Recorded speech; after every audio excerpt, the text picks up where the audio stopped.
recording. Welcome to John Curtis, or FM John Curtis FideMaster chess channel. I stream on Twitch as well, and you can catch me there live and join me on the chat line. I'm going to show you a special game today between Robert Fox, a friend of our channel, and FishermansToys from Greece.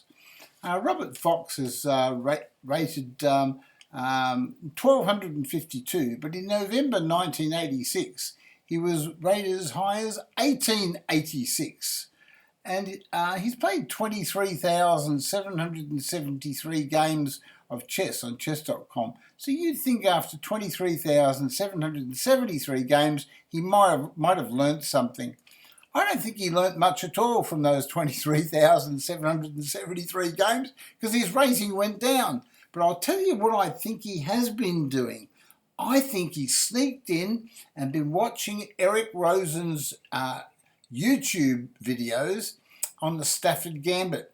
Now, he doesn't play the Stafford Gambit here, the old Foxy one, but he uses the Stafford Gambit theme to create this brilliant attack.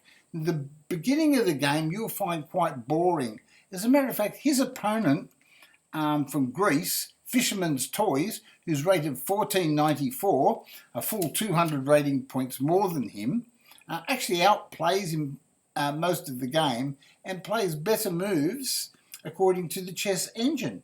So without further ado, we get stuck straight into the game, right? Please stay with this one because there's a real fiery ending at the end. Okay, so right, star move for the FishermansToys. Bishop G4 pins the knight. Bishop E2. Star move again for the Greek Adonis called FishermansToys. C6 for Robert Fox. C4 should have been played. H3. Bishop takes bishop. Bishop takes knight. Recaptures. Star move again for the Greek Adonis. So you think, oh, the Greek Adonis, he's pretty good, eh? Okay, knight b file to d7. So black's trying to complete his development and play, I'd say, on the black squares. And I think that is evidential, especially when we look at the end of the game. You consider and choose for yourself. Anyway, star move. Suddenly the fox is alive. He's woken up from his sleep like a hibernating bear in winter. D takes E. I didn't like that move. And the engine's suggesting D5, keeping a closed position with the white squares was a better alternative. Knight takes pawn star. So this is where things are starting to change slightly, but, you know. B3, good move according to the engine. Bishop E7. Bishop B2, star move, excellent move, best move on the board. Queen C7, well D5 was suggested as the best move by the engine.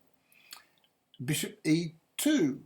Now have a look at what choices these two players make here. Black chooses to castle queenside. White chooses to castle kingside.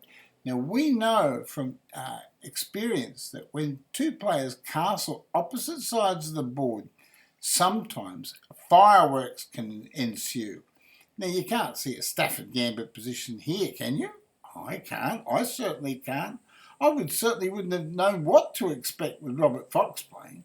Anyway, as it goes, Robert Fox puts his bishop on C5 and he aims at the E3 square and indirectly all the way down to the white king. So Robert Fox is trying to get something going, and it's a mystery. It's a mystery to everybody what on earth is in his mind. So A5 is played. And the engine says that's okay. Now the Fox play gets stuck straight into him. He must have been after blood. On this particular occasion, pawn takes pawn, star, rook takes. Well, I would have recaptured with the bishop for sure. But I can see rook takes is okay from the point of view if you wanted to double the castles, right? Say you wanted to just put the other castle there and you wanted active development, fine, well, that's what you would do, I suppose, right? If that was your plan. Queen c1, best move. And the fox suddenly throws his castle over to the king's side. Completely against what one would think is the general rules of chess. The fox is playing like a chess engine. Okay, so what happens next? Well, the knight attacks the bishop. And one would think, well, that's not a bad move.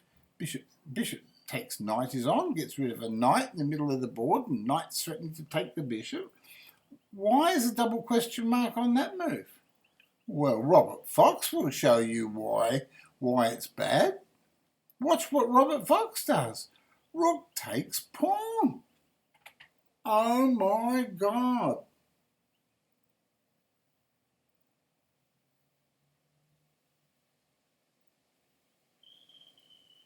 The engine says that rook takes h3 is a missed win.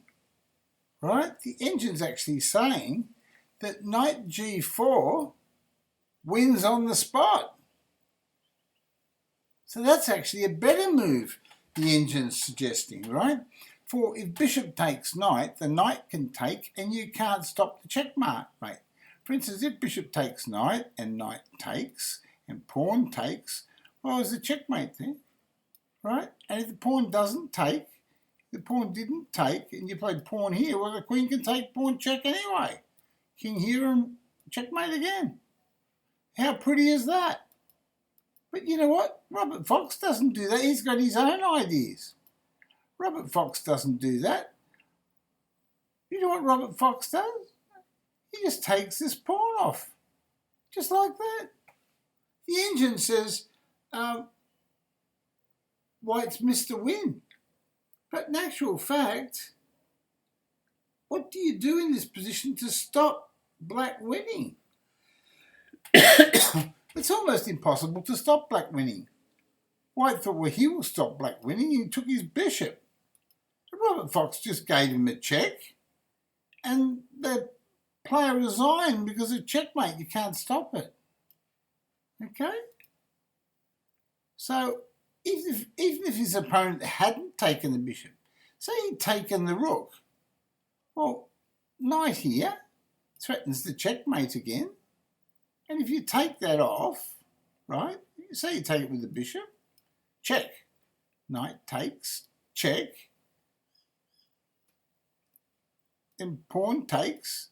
There's a check here, a king here, and check there, and pawn rook 4. And pawn rook 4. You see, and I think the best, I suppose black gets a draw that way, maybe.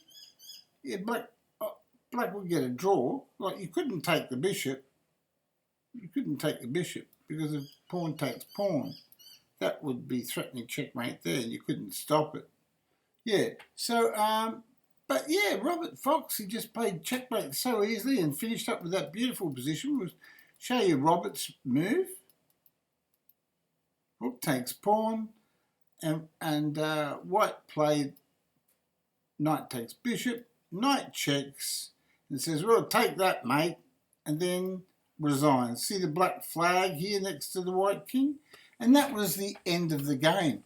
Anyway, I'm going to show you a very instructive game now. And this is one of my own games, and this is all for beginners between like sort of 0 rating to about 1600, 1700. Right, so I'm going to go into my own archive of games here, and I'm going to look up the game against Slavoljub, wherever he is. There he is, there. Slavoljub. I'm going to analyse this game. Okay, now, it was a long game, so I'm going to play through it fast for you. But I want you as a beginner. This is for beginners. Now, Slavoljub Djokic. Now, I don't think he's a tennis player. He's from Serbia, but his name is Djokic. And right, we've got the Australian tennis FideMaster's on now, and Djokic is playing, but not this Djokic. I think he's playing chess, because he was playing me chess. He can't be tennis and playing chess too. Anyway, I have a sip of tea. It's just why I need a bit of Eric Rosen tea. Yeah, I'm still think Robert Fox has been watching Eric Rosen. Anyway, but he was, he takes D, Queen takes, Knight F3, Bishop G4, and I'm white. I just want to play a solid game because he's 22-49. And I don't want to lose. I just want to get my pieces out and play good defensive chess. So C6, Knight C3, Queen A5, best move. D3. I don't play D4 and get that variation where you get your D pawn under attack. I keep everything nice and tight. E6, Bishop D2, Bishop E7, Knight to E4, just attack the Queen. Queen to B3, Knight to E4. Knight takes knight check was the best move according to the engine. But I was happy to do this. And he took my bishop. And I took back, and I thought, well, that's okay. It's an even sort of position. And I thought it might be too dangerous for him to take the B pawn and let my castle come screaming into his position down there. But so he castled. It was the best move. So the engine agreed that it might be too dangerous for white to go and pinch the B pawn. So I moved the knight back and attacked the queen. I've got two lovely knights in the centre. And then I can make choices about my next move. So he played queen to d8. I should have played knight takes knight check according to the engine, but I thought I'd just go for a bit of space with a4, a5. So he plays knight b5 to d7, and then I played a5, with that gaining that space. He played knight c5, and I played knight takes c4. I should have taken the knight on f6 according to the engine. So he took with the bishop. And at this stage, the position is a little bit better for white, but not much in it according to the bar on the left-hand side of the board. So I played b4, and I think I gave up a bit of my advantage then when I played that move. But anyway, bishop e7, knight to e5. Now the whole idea, I've got a star for that. I want to play, I'm threatening a6. So he played rook c8. That defends his c pawn. Then I played c4. I've got a star for that move. It deprives the black knight of this central square and limits the black play. So he plays queen there, and I play queen to e3. Reason being, I'm happy for an endgame because I can't see how immediately or in the short term black can make any progress after queen takes queen. He took the queen, and I took with a pawn and got a star move as best move. Remember, when he captured queens, the engine did give him a star, so we both played the best moves there. Bishop to d3. So I retreated my knight and got a star. In other words, the engine's saying, John, you're right, don't give up your knight. And I like knights. You can see the knight behind me on the board there. Anyway, bishop c3 I played. e4 was better. Bishop e7. I played rook on the a file to d1 and got a star. Anyway, so he played c5 and I played b5 and got a star. Anyway, let's see what he does. Knight d7. I thought, right, I'm going to play my king up here to support those weak pawns, right? When I say weak pawns, I know that with a pawn chain, this is a pawn chain here, right? I know that the base pawn's always a weakness. So I need to get my king here to support my base pawn. Okay, so he plays f6. Now, what is he doing wrong here? I noticed straight away that what he's doing is this. It's like going fishing. He's put a pawn on a black square and it stops his bishop from moving. His bishop's like a pawn now. So if he moves his pawns on black squares, I keep my pawns on white squares, and we'll see that this is what happens. He moves another pawn on a black square, so I put one on a white, restricting his bishop. So he plays his knight back. I move the rook over. I want to play a6. And then he plays knight there, and I think I stop him with g3. He wants to give me a check and win the d pawn. And so he plays rook d7. Engine says great move, but I played rook to d1, and I held the pawn. He doubled the rooks. Then I played knight back. Where's my knight going? It's going to c2, and there, and there. That's my plan. So I had a 3-move plan. So he plays pawn up the side of the board, so I continue with my plan. And then he pushes the pawn there. I think he should have probably checked with the knight. No, the engine says he's doing all right. So he goes backwards. So I go where I wanted. Oh no, I played a6 first. I thought I'll secure my pawns all on white squares before I do the move I want to play. Now have a look at my powerful, powerful knight. And he's got a backward f pawn. So if I can gang up on his f pawn, well, I might be able to, something might happen if we gang up on that little f pawn. So I just decided to wander around, let him weaken his squares. Now have a look at what he's done. He's weakened his pawn on e5, right? So I took his rook, and I thought, well, how can I take advantage of this position? So I played rook hits pawn. So he defended it with the bishop, and I played rook to f1.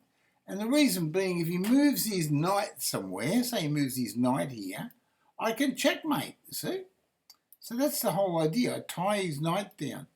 Anyway, he played rook f7, and then I played king there, right? I didn't mind if he checked me, and because I was winning. And he's underestimated the position.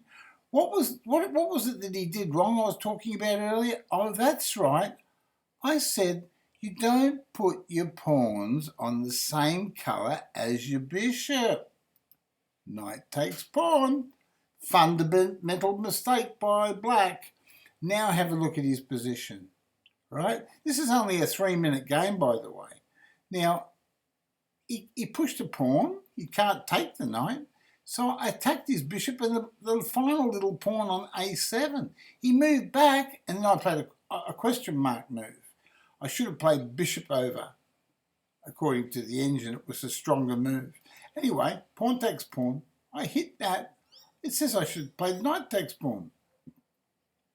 But as it was, I was happy to just win a bishop.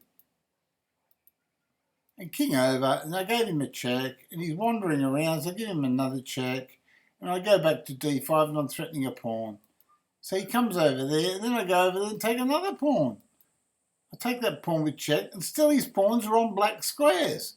So I take another pawn. And then he plays c4, so I just leave his pawn there, because I want to leave a pawn there on e5. So he takes the pawn, and my king takes. And then he moves his king over, and I play knight takes pawn. So he moves his king over again, so I play knight takes pawn again, because I know if he changes the knights, then he wins a piece, but he's stuck with my 2 pawns, and they win the game. So he played knight there, and what did I do? I pushed my pawn, taking away his space. So I pushed the pawn again. He moved back, and I played bishop there. Not the best move, but still, it's a winning move. King there, and I played knight there, right? King there, and now I see a square. I see this knight can't get out of this hole without moving past the bishop. Right. And so now he plays king up, and I play king up, and now his knight's trapped. It's trapped like a rat in a trap. It's got no squares to move. It can't move anywhere. And all he's got to do is just suffer the consequences of me going down and taking off his knight, right, and pushing my pawns, right? And then that's just about it. He's just playing on for time. I've got 17 seconds, but I know what I'm doing. And I gave him a check, and he resigned, okay? He lost on time. He only had 0.2.3 seconds left. So that was the end of Slavoljub. Now, the other one, funny that his name was Slavoljub Djokic. Yeah. So anyway, but that was I thought that was a very entertaining game for you, you know. Yeah, so I played one other game there on the archives, but I don't know how good it was. It was against Hannah Luss. Hannah Luss, that was 93 moves. But Hannah Luss, oh, that was a beginner. TJS 47. I might have played Nano Machine a couple of games. Ethan's Happening, that's a beginner. Yeah, what I've been doing is I've been playing a lot of beginners chess. Yeah, so I played a good game against Perman. Yeah, I played 5-minute games against Perman and Perman. So what happened there? I won a game against Perman in 47 moves. I'll show you that game. There's a 5-minute game that I played this morning. We'll just see we'll take that to the analysis board as well. And we'll just show you a few of the moves behind it. Okay, come on, at the beginning, guys. Thank you very much. It's loading, loading, loading. Okay, E4, C5, knight F3, D6. So we're playing a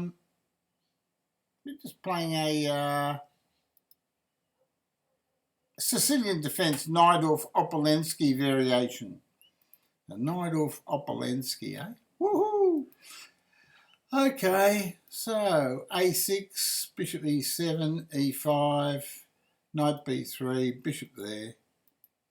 And all I want to do is I'm thinking, well, I just want to change pieces on C4. So if he pushes his pawn on the bishop, I can go bishop C4, right? So he castles. He wants to play G4. So I play rook C8. I've got a star move for that. And then I put my bishop on C5. White's got a lot of space. So he played bishop E6. Bishop E7, star move, castle, star move, F5. Now, it's at this stage that I thought, gee, I've got to do something here. I'm very, very restricted. So I thought, if I take his bishop off, if he takes with the knight, I could take a pawn off in the middle, the E-pawn. If he takes with the queen, well, I don't know what to do next. So I thought, oh, I'll just attack the pawn. I'll let him worry about it. So he plays bishop to G5, right? So I can't take any pawns, I can't do anything. So I played the best move, rook on F5 to E8. The engine tells me it's the best move, it's not my opinion.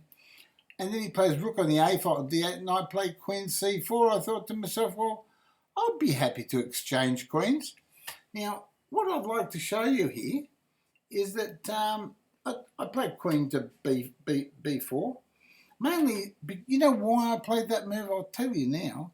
I played that move because I was simply desperate. Look at what White's got. White's got the beautiful D5 square to occupy the pieces. White's got pawn here and pawn here coming and rolling towards my king. So my whole position is basically almost like a shambles.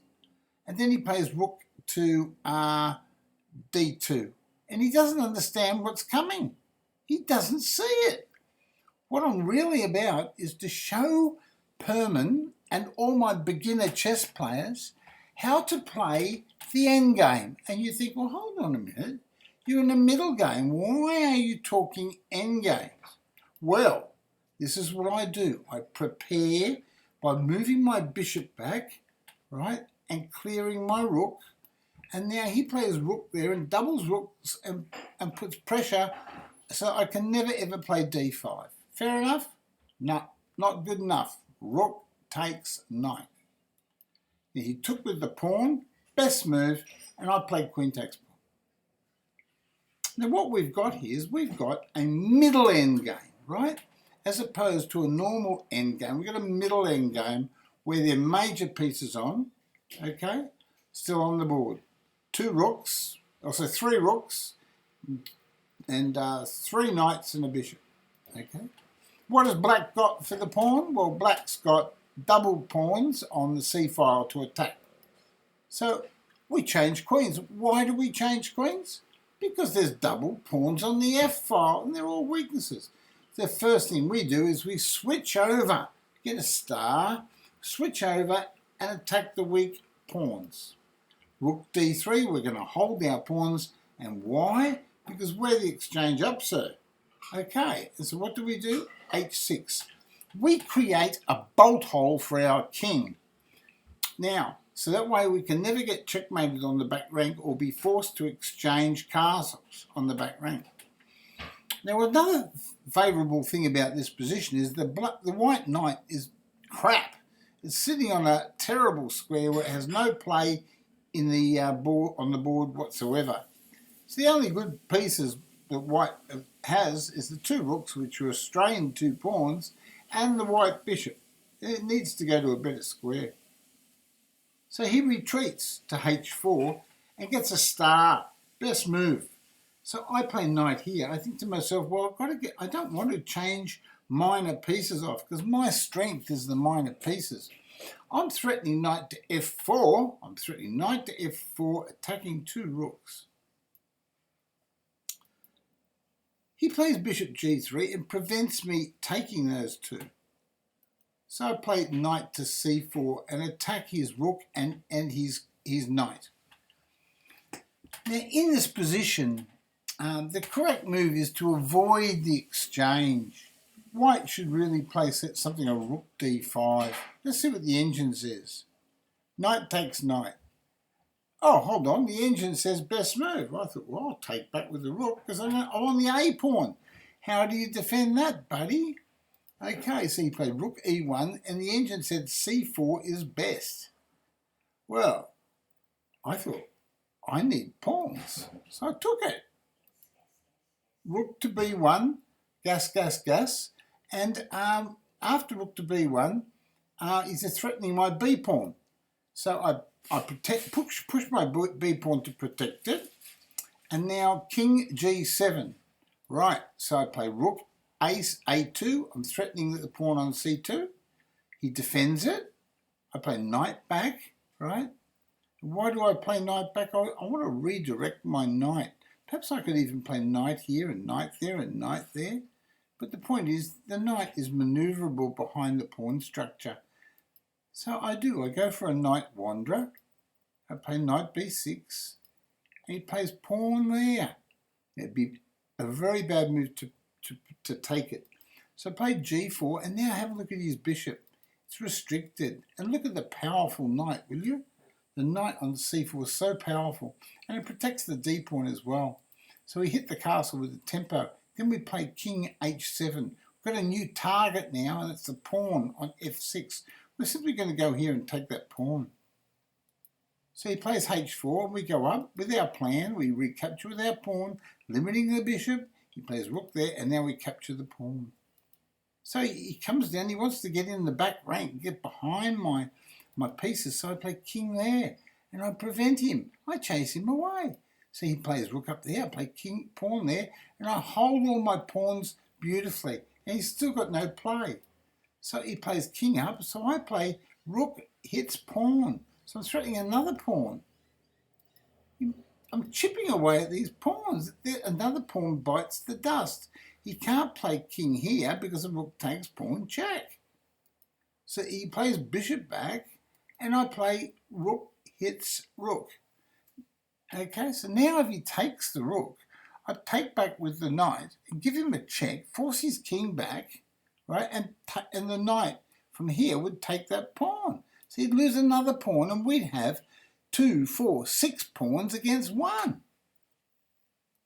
So he doubled rooks. So I played rook takes bishop because he's dropped his bishop, and then he gave me a check, and I went up, and now it's a star move. He can't check me on the h file because of the bishop, and he played rook hits bishop, and I just played rook checks, right?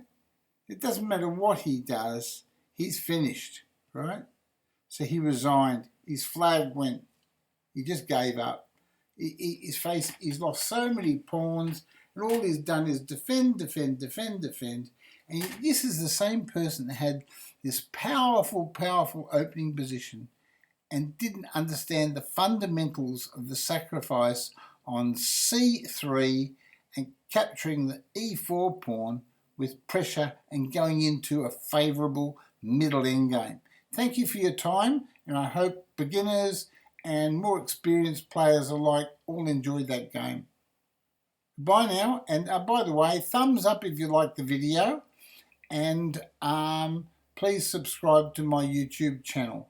Okay, any donations to the channel can be made to my PayPal account, which is in the description on the video. Okay, bye now. Cheerio.